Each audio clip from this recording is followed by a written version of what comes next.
Hello friends, मैं हूं नवीन और आप देख रहे हैं स्टडी विद नवीन शर्मा।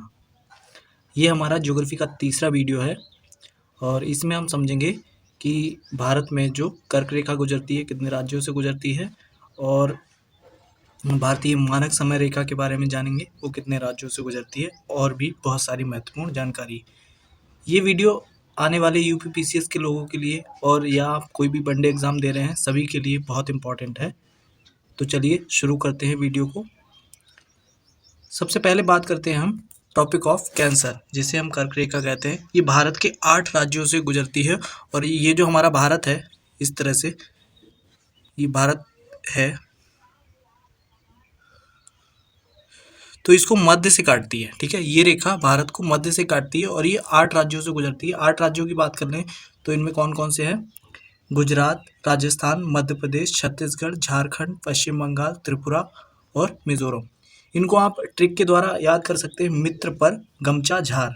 ठीक है, मित्र पर गमछा झार। मी से मिजोरम हो जाएगा, त्रा से त्रिपुरा हो जाएगा, पा से पश्चिम बंगाल हो जाएगा, रा से राजस्थान हो जाएगा, गा से गुजरात हो जाएगा, मा से मध्य प्रदेश हो जाएगा, छा से छत्तीसगढ़ हो जाएगा और झार से झारखंड हो जाएगा। तो इस तरह से आप आसानी से याद कर सकते हैं। केवल ये याद रख लीजिए, मित्र पर गमछा झार, ये वाक्य याद कर लीजिए, आपको 8 राज्य जिनसे कर्क रेखा गुजरती है वो याद हो जाएंगे। ठीक है, आगे बढ़ते हैं। इसके बाद हम बात कर लेते हैं इंडियन स्टैंडर्ड टाइम। ठीक है, भारतीय मानक समय रेखा। भारतीय मानक समय रेखा ये जो हमारी वैश्विक मानक समय रेखा है उससे इसका जो टाइम है वो 5.5 घंटे अधिक है। ठीक है, इसको क्या बोलते हैं? IST, Indian standard time. ठीक है, 82.5 पूर्वी देशांतर प्रयागराज के नैनी से गुजरती है। ये कहाँ से गुजरती है? 82.5 डिग्री पूर्वी देशांतर। ये क्वेश्चन सैकड़ों बार पूछा गया है, सभी एग्जाम्स में आता रहता है, बार बार रिपीट होता रहता है कि कितने भारतीय जो मानक समय रेखा है वो 82.5 डिग्री देशांतर पूर्वी देशांतर पर स्थित है। ठीक है, और ये प्रयागराज के नैनी स्थान से गुजरती है। ये भी क्वेश्चन कई बार पूछा गया है। GMT ग्रीनविच समय रेखा से 5.5 घंटे आगे है। जो ग्रीनविच समय रेखा है हमारी विश्व की, उससे हमारा जो समय है वो 5.5 घंटा आगे है। ये क्वेश्चन भी कई बार पूछा गया है। ये बहुत ही इंपॉर्टेंट टॉपिक है, यहाँ से ये क्वेश्चन बनता ही है और बहुत छोटा सा है। एक क्वेश्चन आपको मिल जाएगा यहाँ से बहुत आराम से। GMT की बात कर लें, भारत के 5 राज्यों से होकर गुजरती है। ये GMT की बात नहीं, ये एक्चुअली IST है, भारतीय मानक समय रेखा। ये 5 राज्यों से गुजरती है। ठीक है, भारतीय मानक समय रेखा 5 राज्यों से गुजरती है।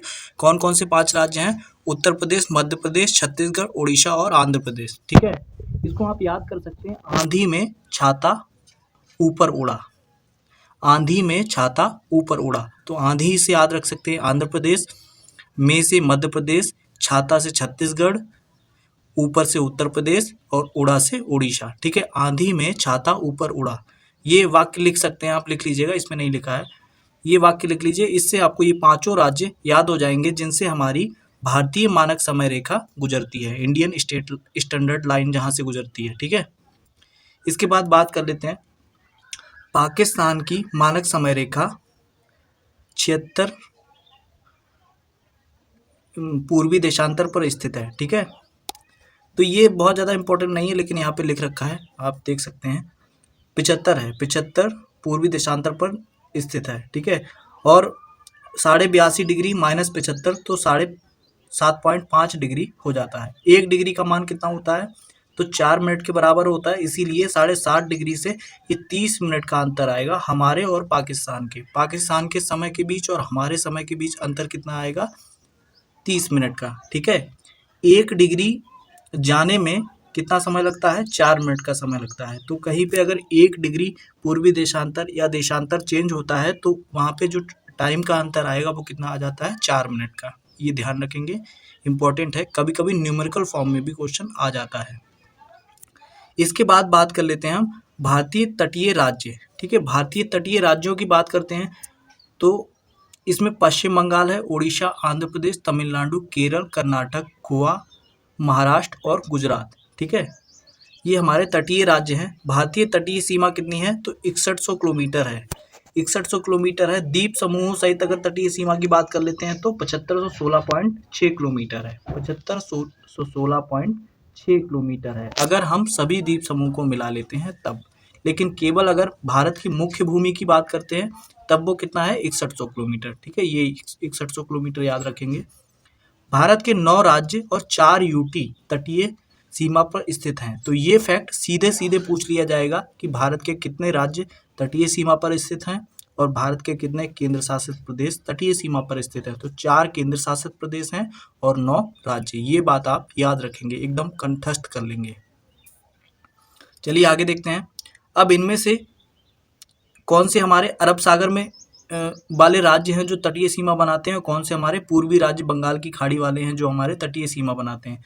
तो यहाँ पे ये पश्चिमी राज्य हैं, ये पूर्वी राज्य हैं। पश्चिमी राज्य में सबसे पहले हमारा गुजरात आता है जो राज्यों में सर्वाधिक सीमा बनाता है। महाराष्ट्र आता है, गोवा, कर्नाटक और केरल। ठीक है, गुजरात, महाराष्ट्र, गोवा, कर्नाटक और केरल। तो यहाँ कुल मिला के कितने राज्य हैं जो हमारी पश्चिमी सीमा बनाते हैं, 5 राज्य हैं। उसके बाद पूर्वी सीमा वालों की बात करते हैं तो 4 राज्य। ठीक है, पश्चिम बंगाल, उड़ीसा, आंध्र प्रदेश और तमिलनाडु। ठीक है, ये 4 राज्य हमारे पूर्वी सीमा बनाते हैं। ये बंगाल की खाड़ी में स्थित है और ये इधर हमारा इस साइड में क्या है, अरब सागर। ठीक है, इसके बाद आगे देखते हैं।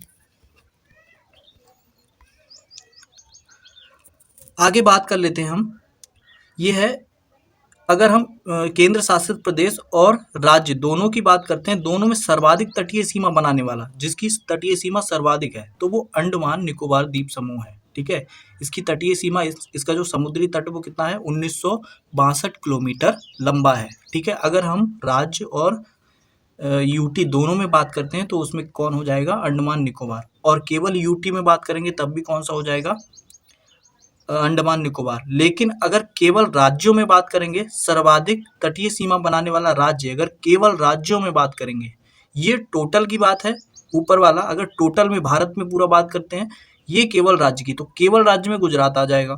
और सेकेंड पोजीशन पे कौन आ जाएगा, आंध्र प्रदेश। गुजरात की सीमा कितनी है, 1214.70 किलोमीटर। उसके बाद सेकेंड आंध्र प्रदेश है 973.70 किलोमीटर। इसके बाद थर्ड हमारा तमिलनाडु आ जाता है 906.90 किलोमीटर। ठीक है, ये हमारे 3 राज्य हो जाते हैं सर्वाधिक सीमा बनाने वाले। ठीक है, तो पहले क्वेश्चन गुजरात से पूछ लिया जाता था, अब जो क्वेश्चन है वो इन दोनों से पूछा जाने लगा है, तो इनको याद रखेंगे आप। दूसरे पोजीशन पे आंध्र प्रदेश है और तीसरे पे तमिलनाडु। गेट याद रख सकते हैं, जी, ए और टी। तो जी से क्या हो जाएगा तुम्हारा गुजरात, ए से आंध्र प्रदेश और टी से तमिलनाडु। सबसे कम तटीय सीमा बनाने वाला राज्य, ये चीज याद रख लेंगे। सबसे कम तटीय सीमा कौन सा राज्य बनाता है, तो हमारा गोवा 101 किलोमीटर की है। उसके बाद सबसे कम तटीय सीमा वाला यूटी कौन सा है, तो दादर नागर हवेली एवं दमन व दीव। इनकी जो तटीय सीमा है अगर हम बात कर लेते हैं यूटी में, तो वो हमारी कितनी है, इसकी है और कितनी है, 42.50 किलोमीटर। तो ये सभी पॉइंट बहुत इंपॉर्टेंट हैं, एग्जाम्स के लिए बहुत इंपॉर्टेंट। वैसे बहुत सारी बुकें हैं, लेकिन ये सब वो चीज़ें बता रहे हैं हम आपको जो आपके सीधे सीधे क्वेश्चन पूछे जा सकते हैं। अगर आप इसको एक आध बार देख लेते हैं या फिर आप नोट कर लीजिए, आपको लगता है इंपॉर्टेंट है, तो फिलहाल तो एग्जाम में पूछा जाने वाला है। ठीक है, आगे देखते हैं। भारत की स्थलीय सीमा के बारे में जान लेते हैं कि स्थलीय सीमा कितने राज्यों से लगती है। भारत के स्थलीय सीमा की बात करते हैं तो 15,200 किलोमीटर है स्थलीय सीमा। 15,106.7 किलोमीटर ये एनसीईआरटी में दे रखा है, 15,106.7 किलोमीटर। और बहुत ज़्यादातर किताबों में 15,200 किलोमीटर ये वाला डाटा दे रखा है। ठीक है, तो आप याद कर लेंगे, मोस्टली ये याद रखिए, यही पूछा जाता है। 7 देशों से हमारी जो स्थलीय सीमा है वो लगती है। सर्वाधिक किससे लगती है, बांग्लादेश से। ठीक है, तो ये बांग्लादेश से सर्वाधिक लगती है और 4,096 किलोमीटर की सीमा लगती है। 4,096 किलोमीटर की सीमा बांग्लादेश से लगती है। अब इसको आप एक ट्रिक के माध्यम से याद कर सकते हैं। बचपन और एमबीए, बचपन एमबीए ऐसे याद रख सकते हैं, तो आपको इनका क्रम याद रहेगा कि किस क्रम में है ये। सबसे पहले बांग्लादेश आ जाता है हमारा। ठीक है, इसकी सर्वाधिक सीमा है, वो आपको वैसे भी याद रहेगा। उसके बाद चीन आ जाता है, उसके बाद पाकिस्तान हो जाता है, उसके बाद नेपाल आ जाता है, उसके बाद म्यांमार आ जाता है, उसके बाद भूटान आ जाता है और उसके बाद आ जाता है आपका अफगानिस्तान। तो अफगानिस्तान से हमारी सबसे कम सीमा लगती है, कितनी, अफगानिस्तान से हमारी 106 किलोमीटर की सीमा लगती है। बचपन एमबीए ये ऐसे ही आप याद रख सकते हैं। इससे आपको क्रम भी याद रहेगा कि कितनी सीमा किसकी लगती है। अगर क्रम से क्वेश्चन पूछ लिया गया कि इनका आरोही क्रम या अवरोही क्रम लगाइए सीमा के अनुसार, तो कुछ भी आप बता सकते हैं। ठीक है, तो ये याद रहेगा आपको, बहुत इंपॉर्टेंट है। आगे बात करते हैं। भारत के 16 राज्य एवं 2 केंद्र शासित प्रदेश अंतरराष्ट्रीय सीमा बनाते हैं। दोनों बातें याद रखेंगे आप। 16 राज्य और 2 केंद्र शासित प्रदेश क्या बनाते हैं? अंतरराष्ट्रीय सीमा बनाते हैं। केंद्र शासित प्रदेशों की बात करें तो लद्दाख हो जाएगा और जम्मू कश्मीर। त्रिपुरा 3 ओर से बांग्लादेश से घिरा है। मैप देखा होगा तो आसानी से पता होगा ये आपको। त्रिपुरा जो राज्य है वो हमारा इधर 7 सिस्टर्स में पड़ता है यहाँ पे, और ये यहाँ पे इस तरह से है। यहाँ से इधर तीनों ओर से क्या है? बांग्लादेश से घिरा हुआ है। ठीक है, तो त्रिपुरा हमारा 3 ओर से बांग्लादेश से घिरा है। अब आगे बात करते हैं, पाकिस्तान से कितने? 5 राज्य सीमा बनाते हैं। कभी डायरेक्ट यही फैक्ट पूछ लिया कि कितने राज्य पाकिस्तान से सीमा बनाते हैं, तो 5 याद रखेंगे। गुजरात हो जाएगा, राजस्थान हो जाएगा, पंजाब, जम्मू कश्मीर और लद्दाख। तो यहाँ पे सबसे इंपॉर्टेंट चीज याद रखने वाली है, एक तो ये लद्दाख, ठीक है, लद्दाख याद रखेंगे क्योंकि ये तो आपको पता है लाइन से, और दूसरा पंजाब भी याद रख सकते हैं। ठीक है, पंजाब और लद्दाख याद रखेंगे, किससे? पाकिस्तान से सीमा बनती है। बाकी गुजरात, राजस्थान और जम्मू कश्मीर तो याद ही है। नेपाल की बात कर लेते हैं। नेपाल से 5 राज्य सीमा बनाते हैं। उत्तर प्रदेश सबको पता है, बिहार का भी पता है, पश्चिम बंगाल भी सीमा बनाता है, ये याद रखेंगे। उसके बाद सिक्किम और उत्तराखंड। ठीक है, उत्तराखंड तो बनाता ही है, ये पता ही है। नेपाल के साथ उत्तराखंड तो सीमा बनाता ही है। ठीक है, तो याद कौन सा रखना है हमें? पश्चिम बंगाल याद रखेंगे और सिक्किम, उत्तराखंड याद रख लेंगे।